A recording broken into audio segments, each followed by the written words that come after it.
పరిశుద్ధాత్మ దేవుడు యేసు ప్రభుకి వందనాలు స్తోత్రములు.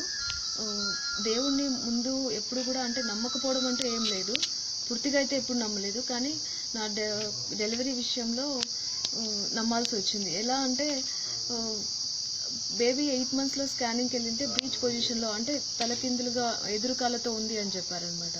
ఇంకా ఆ టైంలో ఇంకా సర్లే సిజరీన్ అవుతుందని డాక్టర్లే చెప్తున్నప్పుడు ఇంకా మన చేతుల్లో ఏముంది అనుకున్నాము. మరీ 9 months పడ్డ 15 days తర్వాత వెళ్తే మళ్ళీ సేమ్ పొజిషన్లో ఉంది. డాక్టర్స్ ఇంకా టైం ఉంది కదా చూద్దాంలే అనేసరికి అన్నారు. మళ్ళీ వెళ్ళినా కూడా మళ్ళీ బ్రీచ్ పొజిషన్లోనే ఉంది. ఇంకా సర్లే ఇంకా తొందరగా 3-4 daysలో ముందుగా అడ్మిట్ అయ్యి ఇంకా సిజరీనే గతి కదా అనుకున్నాము. ఆలోపు అది ఎలా దేవుడు కనికరించాడో తెలియదు కానీ గురువారం రోజు ప్రార్థన చేయించుకున్నాము. సిస్టర్ ప్రేయర్ చేశారు.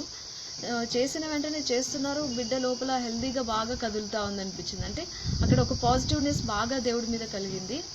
ఇంకా అంతే నెక్స్ట్ డేనే ఈ ఆఫ్టర్నూన్ నుంచి పెయిన్స్ రావడం, ఉన్నట్టుండి అంబులెన్స్లో వెళ్ళడం, అక్కడికి వెళ్తే ఇంకా సింగనమల నుంచి మళ్ళీ తిరిగి బ్రీచ్ పొజిషన్లో ఉంది వెళ్ళండి అని మళ్ళీ రిటర్న్ పంపించారు.